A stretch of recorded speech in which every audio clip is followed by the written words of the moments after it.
Hi, this is Eddie Davidson with Renewable Energy Systems of Alaska, and I wanted to take a moment and tell you about our notification equipment that we use for monitoring our boats, our cabins, our remote sites. If we lose power and we want to get a notification, then we can use our Power Monitor 2.0 by RES.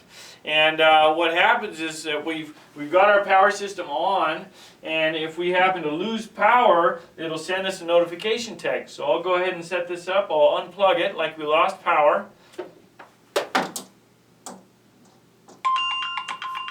And there we go. We just got a notification text that says you've lost power to your marina. And it will continue to send you a text every 5 minutes or until the power is restored. So I'll go ahead and restore the power now. And we should get a notification text that the power has been restored.